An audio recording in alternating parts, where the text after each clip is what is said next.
Good afternoon. I am Chris Hosey, Director of the Georgia Bureau of Investigation, and we wanted to come back this afternoon and present you with a little more of a timeline of the events that have taken place here today and what we know up to this point with the investigation. At approximately 10:20 a.m. this morning, the Bexar County Sheriff's Office received alerts about reports of an active shooter and radio traffic from school resource officers concerning the same concern, or having the same concern. Within minutes, law enforcement was on scene, as well as 2 school resource officers assigned here to the school who immediately encountered the subject within just minutes of this report going out. Once they encountered the subject immediately surrendered to these officers and he was taken into custody.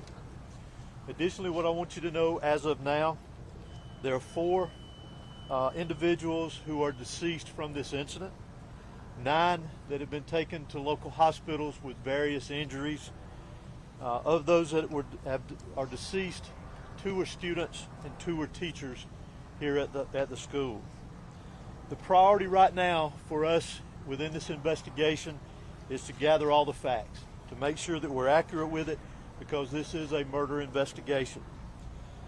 As the sheriff mentioned earlier this morning, the shooter is in custody. His name is Colt, that's C-O-L-T, Gray.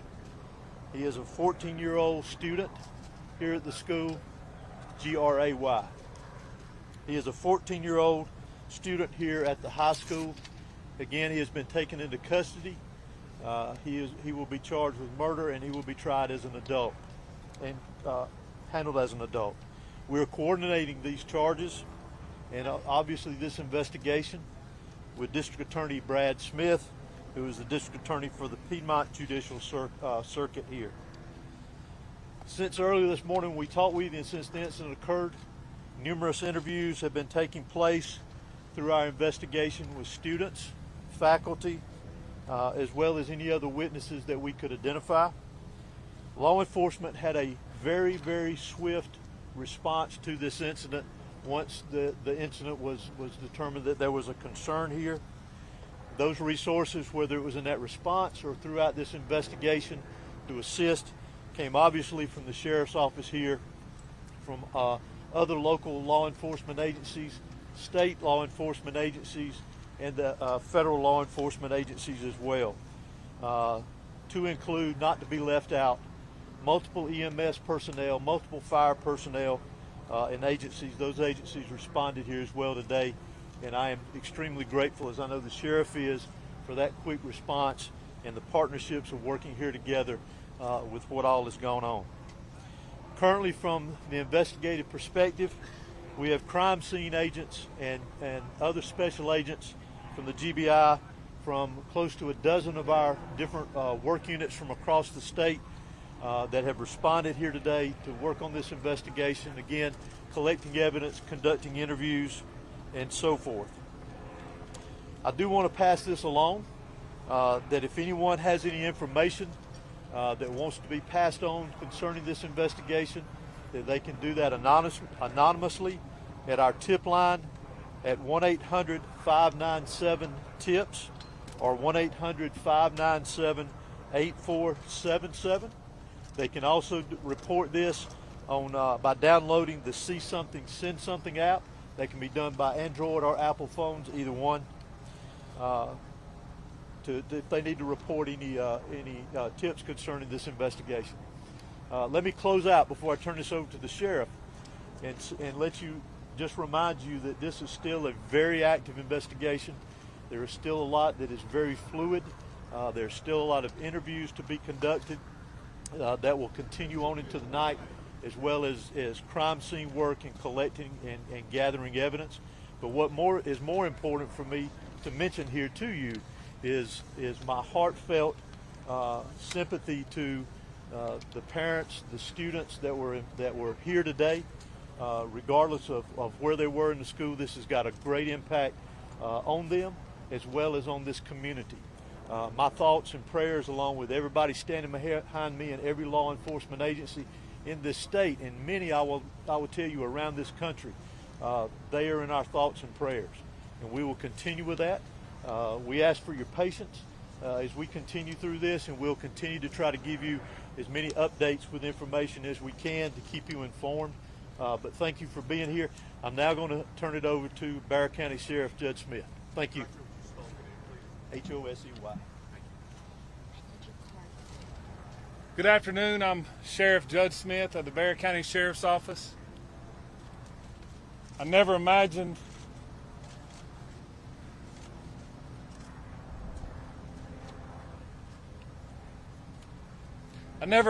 that I would be speaking to the media in my career over something that happened today, the pure evil that happened today. I cannot thank the people behind me for the support they give me today, to give this office and give this staff. This hits home for me. I was born and raised here. I went to school in this school system. My kids go to this school system. I'm proud of this school system. My heart hurts for these kids. My heart hurts for our community. But I want to make it very clear that hate will not prevail in this county. I want that to be very clear and known. Love will prevail over what happened today. I assure you of that. It is very early as to what happened. Governor Kemp reached out to me and has provided me every single resource that he has to make sure justice prevails. I don't know why it happened. I may not ever know. We may not ever know. But I ask that you and our community lift up our schools, lift up our public safety, and that, again, we do not let this hateful event prevail as to what happened today. I want to thank the surrounding agencies and counties and cities and state and federal authorities that have come and provided us, because they prevented a lot of more tragic events from happening. Continue to lift up these families, continue to lift up our students and our kids, and know that love will prevail. At this time, I'm going to ask Dr. LaDuff, our school superintendent, to come and speak on behalf of the school.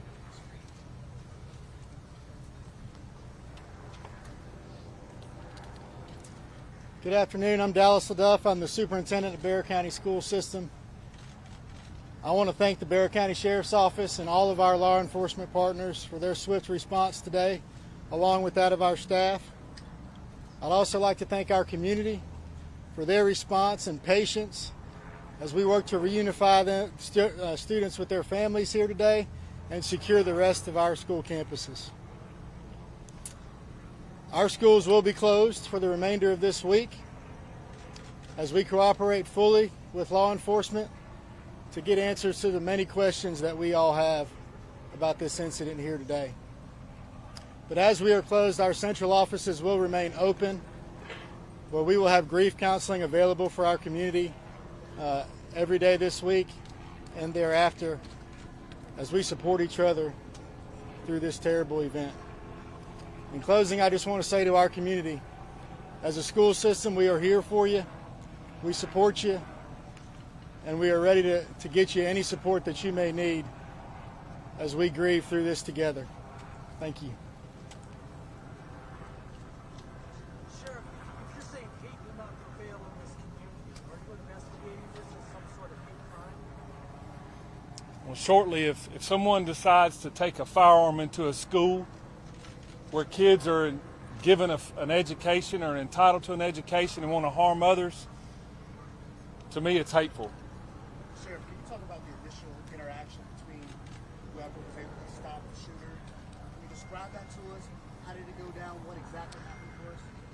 Obviously, the shooter was armed, and our school resource officer engaged him, and the shooter quickly realized that if he did not give up, that it would end with an OIS, or an officer-involved shooting. He gave up, got on the ground, and the deputy took him into custody. Sheriff, any idea how the weapon got inside the school, and was there any warning that this was going to happen? Not that I'm aware of. Again, very early, and we're still looking into that, whether or not, or how he obtained it and how he got it in the school. Have you ever talked at all with his parents or his family to learn more about what led up to these moments? We have. Any information you can share? No.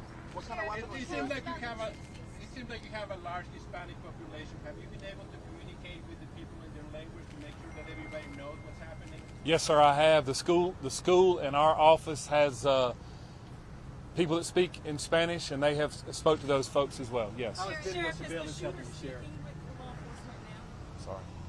Is the shooter talking? Is he saying why?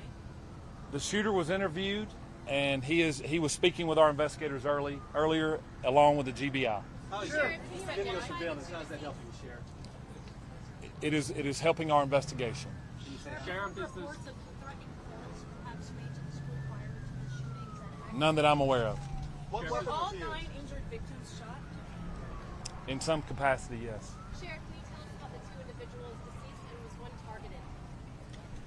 We don't know of any targets at this point. Last Sheriff, question. what kind of weapon was used? Have you identified the weapon? We have not identified that at this point. No. Sheriff, is there a connection? This is the last question I'm going to take. Sheriff, is there a connection between the shooter and the victims? None that I'm aware of. I know that you have a lot of questions about the student and that we mentioned that we identified earlier. Keep in mind that's part of our investigation, that we're looking into every aspect of that individual, his connection here at the school. Obviously, as I mentioned earlier, he was a student here. So as part of our investigation, we're looking into all aspects, current and prior, involving that individual. Can you tell us how many rounds were fired? Can you tell us how many rounds were fired? Do what? The shooter Was. is a student, yes. Is a student. When can we expect? We do not know how many rounds. Has that shooter had any past history with law I want to.